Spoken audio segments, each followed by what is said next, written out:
آقا کریم صلی اللہ علیہ وآلہ وسلم آپ کی اہل بیت کی عظمت اور شان کے حوالے سے ایک بڑی ہی خوبصورت حدیث طیبہ جو کہ صحیح مسلم شریف کے اندر موجود ہے، اس کے علاوہ جامع ترمذی، سنن ابی داؤد اور سنن ابن ماجہ کے اندر بھی یہ روایت موجود ہے۔ حضرت سیدہ عائشہ صدیقہ رضی اللہ تعالی عنہا آپ یہ ارشاد فرماتی ہیں کہ ایک دن آقا کریم صلی اللہ علیہ وآلہ وسلم آپ نے سیاہ رنگ کی یعنی کالے رنگ کی اون سے بنی ہوئی چادر اپنے اوپر اوڑھی ہوئی تھی۔ حضرت امام حسن رضی اللہ تعالی عنہ آپ تشریف لائے، حضور نے ان کو اپنی چادر کے اندر لے لیا۔ کچھ دیر کے بعد حضرت امام حسین رضی اللہ تعالی عنہ آپ تشریف لائے، حضور نے ان کو بھی اپنی چادر میں لے لیا۔ پھر حضرت سیدہ فاطمہ الزہرا رضی اللہ تعالی عنہا آپ تشریف لائیں، حضور نے ان کو بھی اپنی چادر میں لے لیا۔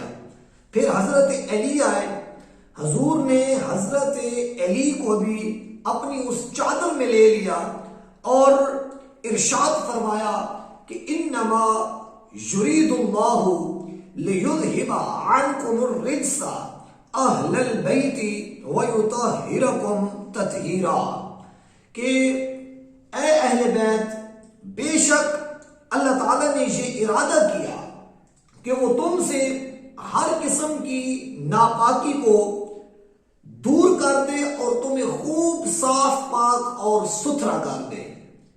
اب اس حدیث طیبہ میں آقا کریم نے اپنی اہل بیت کو 3 طریقوں سے واضح کیا ہے کہ میری اہل بیت سے مراد کون ہے۔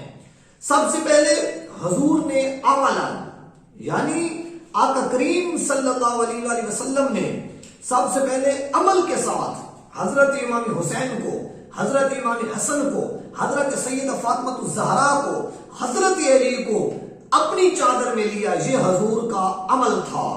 اور جامع ترمذی کی جو حدیث طیبہ ہے اس میں آقا کریم نے ارشاد فرمایا کہ اے اللہ، یہ میری اہل بیت ہے، یعنی جو چادر کے اندر موجود ہے۔ حضور نے زبان سے یہ ارشاد فرمایا۔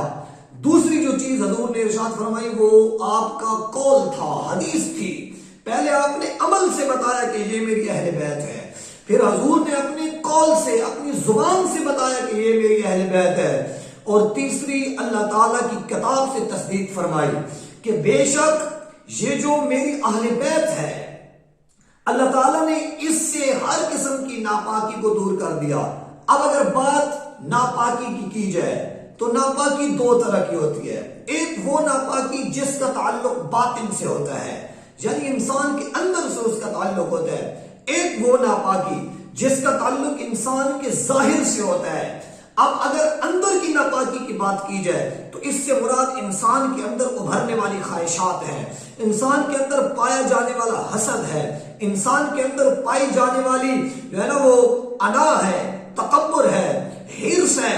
یہ چیزیں انسان کے اندر کی برائی ہیں۔ اگر باہر کی برائی کی بات کی جائے تو انسان کفر کی طرف چلا جاتا ہے، انسان ظلم و تشدد کرتا ہے، انسان دوسروں کا ناحق مال کھاتا ہے، انسان شرابیں پیتا ہے، انسان قتل و غارت کرتا ہے، مختلف قسم کے ظاہری گناہ کرتا ہے۔ تو یہ ظاہری ناپاکی ہے، ایک باطن کی ناپاکی ہے، ایک ظاہر کی ناپاکی ہے۔ اللہ تعالیٰ نے چاہے وہ ظاہر کی ناپاکی ہو چاہے باطن کی ناپاکی ہو، اللہ تعالیٰ نے ہر قسم کی ناپاکیوں کو اہل بیت کے قریب بھٹکنے بھی نہیں دیا۔ ہر قسم کی ناپاکیوں سے ان کو پاک رکھا۔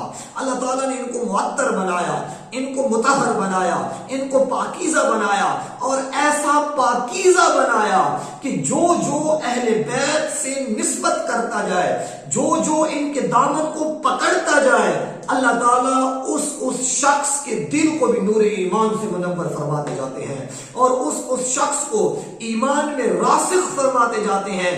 اہل بیت سے محبت کرنے والے، اہل بیت کے نام پر مر مٹنے والے، اہل بیت کے ساتھ اپنی وفاداری قائم رکھنے والے، اہل بیت کے ساتھ جو ہے نا وہ محبت کا پرچار کرنے والے، اہل بیت کی محبت میں اپنے آپ کو قربان کرنے والے لوگ کبھی ناکام نہیں ہوتے. ان کی یہ دنیا بھی کامیاب ہوتی ہے اور ان کی آخرت بھی کامیاب ہوتی ہے.